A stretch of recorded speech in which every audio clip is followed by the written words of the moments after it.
नहायत काबिल एहतराम हजरत पीर साहेब नानूपुर हाफिजाहुल्लाह জামিয়া ইসলামিয়া ওবাইদিয়ার সম্মানিত মহাপরিচালক, দিগার হযরত উলামায়ে কেরাম, দেশের বিভিন্ন প্রান্ত থেকে সমবেত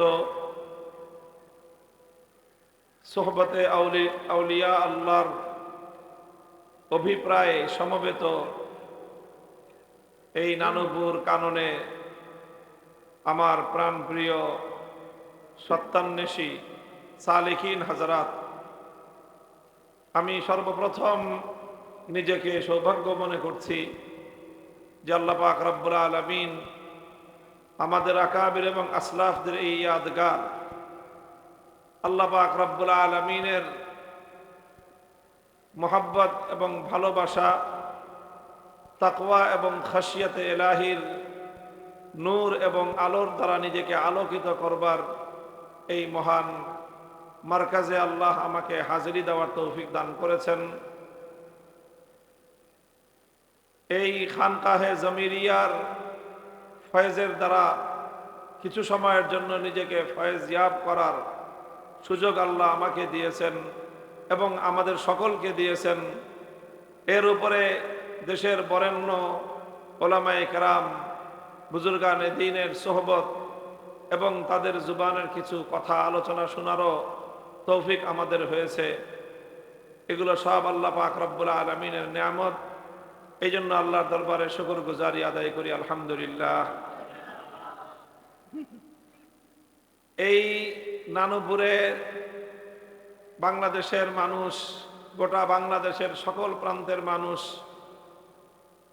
আমরা সকলেই গোটা বাংলাদেশ নানুপুরের প্রতি আমরা ঋণী। কারণ এখান থেকে গোটা দেশ জাতির হেদায়েতের জন্যে, উম্মতকে সঠিক পথে পরিচালিত করার জন্যে, উম্মতের আল্লাহ ভোলা মানুষগুলোকে আল্লাহর সাথে জুড়ে দেওয়ার জন্যে শতাব্দীকাল পর্যন্ত এই নানুপুরের যে খিদমাত এবং তাদের যে অবদান, এই জাতি গঠনে এই নানুপুরের খিদমাতকে এই জাতি কোনোদিনও ভুলতে পারবে না। আমরা দোয়া করি আল্লাহ পাক রব্বুল আলামিন আমাদের মহান বুজুর্গানে দ্বীন যারা এই মাটিতে শুয়ে আছেন, হযরত জমিরউদ্দিন রাহিমাহুল্লাহ, সুলতান উদ্দিন রাহিমাহুল্লাহ সহ আমাদের সকল আসলাফ এবং আকাবেরিনদের কুবুরকে আল্লাহ পাক জান্নাতের বাগানে পরিণত করেন।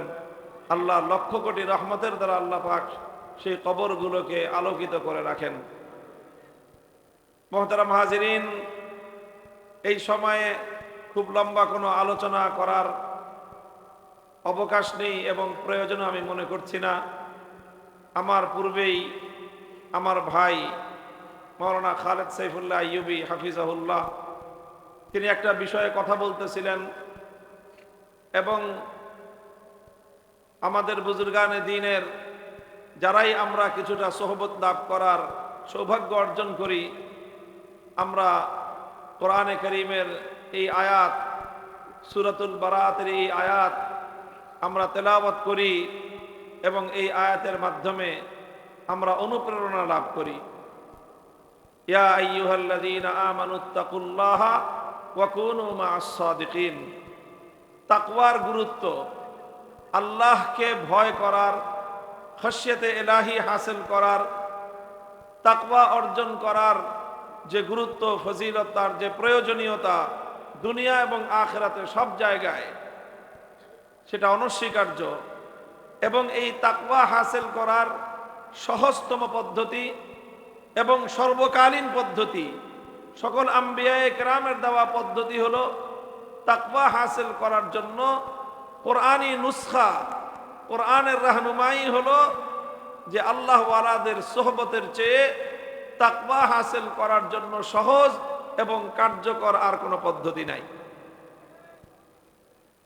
আলহামদুলিল্লাহ, এটা আল্লাহ পাক রব্বুল আলামিন কোরআনে কারীমেও বর্ণনা করেছেন এবং আমাদের যারাই জীবনে অল্প বেশি আল্লাহ ওয়ালাদের সোহবত হাসিল করার চেষ্টা করেছি, ক্ষণিকের সোহবতও আমাদের জীবনে অনেক প্রভাব সৃষ্টি করে। আমি ব্যক্তিগতভাবে তার একজন প্রত্যক্ষ সাক্ষী যে আল্লাহওয়ালাদেরকে অনুসরণ করলে জীবনে কিরকম বরকত আসে। এমন ভাবে বরকত আসে মিন হাইসু লা ইয়াহতাসিব, যেটা আল্লাহ পাক নিজেই বলেছেন, ওয়া মান ইয়াত্তাকিল্লাহা ইয়াজআল লাহু মাখরাজান ওয়া ইয়ারযুকহু মিন হাইসু লা ইয়াহতাসিব। যে যারা আল্লাহকে সত্যিকার অর্থে ভয় পায় এবং আল্লাহর ভয়ের সাথে তাকওয়ার সাথে আল্লাহওয়ালাদের সোহবত এবং আল্লাহওয়ালাদের ইতাআতের যেটা ঘনিষ্ঠ সম্পর্ক, যে যারা আল্লাহওয়ালাদের ইতাআত করে, আল্লাহওয়ালাদের সোহবতকে যারা অবলম্বন করে, আল্লাহ পাক রব্বুল আলামিন দুনিয়া এবং আখিরাতের সকল মুশকিলাত থেকে, কঠিন অবস্থা থেকে আল্লাহ পাক তাদেরকে মুক্তির, পরিত্রাণের এমন ব্যবস্থা আল্লাহ করে দেন যে সে নিজেও কল্পনা করে নাই, দুনিয়ার কোনো মানুষও কল্পনা করে নাই যে এইভাবে আল্লাহ পাক রব্বুল আলামিন মুক্তির ব্যবস্থা করে দিবেন। দেখেন কোরআনে কারীমের এই আয়াত, এটা তো সূরাতুত তাওবার আয়াত। এই আয়াতের আগে যে ঘটনা আল্লাহ পাক রব্বুল আলামিন বর্ণনা করেছেন, এটা আমরা উলামায়ে কেরাম, তালাবা আমরা সকলেই জানি যে তবুক জিহাদের পরে তিনজন সাহাবী, হযরত কাব ইবনে মালিক, মুরারাত ইবনে রবি আর হিলাল ইবনে উমাইয়া রাদিয়াল্লাহু আনহুম, তারা তিনজন একটা বিপদে পড়ে গেলেন। তিনজন একটা বিপদে পড়ে গেলেন না?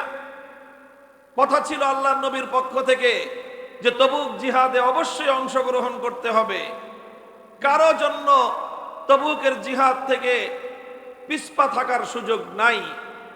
এরকম বাধ্যতামূলক জিহাদে অংশগ্রহণ করার নির্দেশ আল্লাহর নবী তার গোটা নবুয়তের এবং মদনী জিন্দেগীর 10 বছরের মধ্যে একটা জিহাদের ব্যাপারেই দিয়েছিলেন।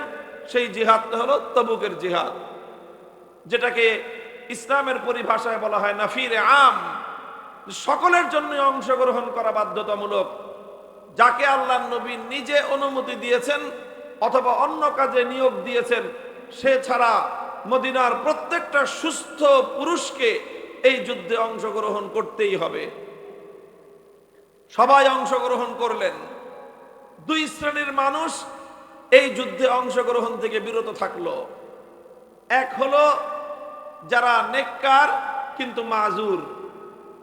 নেককার কিন্তু কি মাজুর, তাদের ওজর ছিল যে কোনো কারণে, শারীরিক অক্ষমতার কারণে হোক, অসুস্থতার কারণে হোক, অথবা অর্থনৈতিক কারণে যে সফর করার কোনো পয়সা নাই, শেষ পর্যন্ত এই ওজরের কারণে তারা যুদ্ধে অংশগ্রহণ করতে পারেন নাই।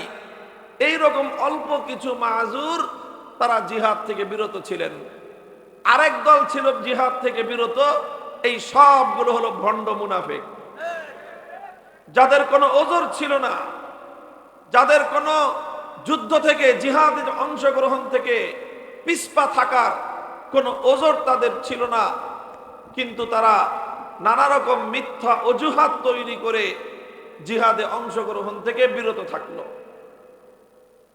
ঘটনা লম্বা, কিন্তু তিনজন মানুষ এমন ছিলেন যারা এই দুই দলের কোনো দলেই না, অর্থাৎ তারা মাজুরও না, আবার তারা মুনাফিকও না। তারা খালেস ইমানদার, পাক্কা মুমিন, কিন্তু কোনো ওজর নাই। পাক্কা মুমিন, তাদের কোনো ওজর নাই, আবার তারা ভণ্ডও না, মুনাফিকও না, তারা খালেস ইমানওয়ালা। এই হলো তিনজন লোক, যে কোনো কারণে তাদের দ্বারা ভুল হয়ে গেল, তারা জিহাদে শেষ পর্যন্ত যেতে পারলেন না। নবী আকরাম সাল্লাল্লাহু আলাইহি ওয়াসাল্লাম যখন জিহাদ থেকে ফিরে আসলেন, একে একে প্রত্যেককে জিজ্ঞাসা করলেন, ঘটনা কি, কেন যাও নাই? মুনাফিক যেগুলো ছিল সব মিথ্যার আশ্রয় নিল। যারা মাজুর ছিলেন তারা ওজর বয়ান করলেন, দুই গ্রুপের মুআমালা পরিষ্কার। আর এই তিনজন লোক তারা এসে বললেন যে আমাদের কোনো ওজরও ছিল না এবং আমরা না যাওয়ার কোনো কারণও ছিল না। তারা স্বীকার করলেন, অপরাধ স্বীকার করে নিয়ে সত্যের সামনে মাথা নত করে দিয়ে আল্লাহ এবং তার রাসূলের সামনে তারা আত্মসমর্পণ করলেন। বললেন, ইয়া রাসূলুল্লাহ, আমাদের কোনো ওজর ছিল না, আমরা গাফলতি করে, ভুল করে আমরা আপনার এই নির্দেশ মান্য করার ক্ষেত্রে আমাদের ভুল হয়ে গেছে, গাফলতি হয়ে গেছে। নবী আকরাম সাল্লাল্লাহু আলাইহি ওয়াসাল্লাম তাদের তিনজনের ব্যাপারে ফয়সালা করলেন যে তোমাদের ব্যাপারটা আল্লাহ পাক রব্বুল আলামিন এটাকে পেন্ডিং রাখতে বলেছেন, মওকুফ রাখতে বলেছেন। যতক্ষণ আল্লাহর পক্ষ থেকে তোমাদের তওবা কবুল না হবে ততক্ষণ পর্যন্ত তোমাদেরকে শাস্তি লাভ করতে হবে। কি শাস্তি? বয়কট। তোমরা বয়কট, তোমাদের সাথে কেউ কথা বলবে না, কেউ তোমাদের সাথে কোনো লেনদেন করবে না। পুরা মদিনার তোমাদের ঘরের লোকজন তোমাদের সাথে কথা বলতে পারবে না। চললো লম্বা ঘটনা, বুখারী শরীফের মধ্যে 3 পৃষ্ঠা ব্যাপী লম্বা হাদিস। আমি এখান থেকে একটা কথা উদ্ধৃত করতে চাই আপনাদের কাছে। হযরত কাব ইবনে মালিক রাদিয়াল্লাহু তাআলা আনহু, এই 3 জনের মধ্যে তিনি ছিলেন অপেক্ষাকৃত বয়সে নওজওয়ান, আর বাকি 2 জন ছিলেন প্রবীণ, বয়স্ক, এবং তারা দুজন ছিলেন ইসলামের সর্বোচ্চ মর্যাদার সাহাবী, বদরের যুদ্ধে অংশগ্রহণকারী সাহাবী হিলাল ইবনুর রবি এবং মুরারা ইবনুর রবি এবং হিলাল ইবনে উমাইয়া রাদিয়াল্লাহু আনহুম। তো হযরত কাব ইবনে মালিক রাদিয়াল্লাহু আনহু তিনি নওজওয়ান, যুবক মানুষ, শরীর স্বাস্থ্য ভালো ছিল, কিন্তু যে কোনো কারণে একটা ভুলের মধ্যে পড়ে জিহাদে যাওয়া হয় নাই। তিনি যখন আল্লাহর নবীর কাছে গিয়ে নিজের ভুল স্বীকার করলেন, তো একদল লোক এসে তাকে কুমন্ত্রণা দিল, তাকে ওয়াসওয়াসা দিল, তাকে বাজে পরামর্শ দিল, ভুল পরামর্শ দিল। তাকে বলল যে তোমার কি দরকার ছিল গিয়ে নিজের অপরাধটা স্বীকার করার? তুমি যদি আল্লাহর নবীর কাছে গিয়ে একটু ঘুরায়ে পেঁচায়ে বলতা যে হুজুর আমার অসুস্থতা ছিল, আমার মাথা ব্যথা ছিল, আমার পেট ব্যথা ছিল, এরকম একটা কিছু বাহানা বলতা, তাহলেই তো তুমি এই বিপদে পড়তা না। কাব ইবনে মালিক বলেন যে আমার তো আসলে মাথা ব্যথাও ছিল না, পেটে ব্যথাও ছিল না, কোনো ব্যথা তো ছিল না, তা আমি কেমনে বলবো? কেমনে বলবি বেটা, মিথ্যা বলবি? সবসময় সত্য কথা বলতে হয় নাকি? এই কুমন্ত্রণা ওনাকে দেওয়া হয়েছিল। দেখেন, সাহাবায়ে কেরামকে যে আমরা মেয়ারে হক বলি, আমরা যে সাহাবায়ে কেরামকে সত্যের মানদণ্ড বলি, আমরা যে বলি জীবনের প্রতিটি ক্ষেত্রে আল্লাহর পয়গম্বরের সোনালী সোহবত প্রাপ্ত সাহাবায়ে কেরামের মধ্যে আমাদের জন্য চমৎকার এবং উত্তম আদর্শ রয়েছে, আমাদের আকাবিরিনরা এমনিতেই বলেন নাই। জীবনের পরতে পরতে, জীবনের ক্ষেত্রে ক্ষেত্রে এই জাতীয় পরিস্থিতি আমাদের সৃষ্টি হবে। প্রতিটি ক্ষেত্রে যদি আমরা সাহাবায়ে কেরামের পদাঙ্ক অনুসরণ করার চেষ্টা করি, ইনশাআল্লাহ আজও আল্লাহ পাক রব্বুল আলামিন সাহাবায়ে কেরামের অনুসরণের বরকতে আমাদের জন্য মুক্তির পথ খুলে দিবেন কে?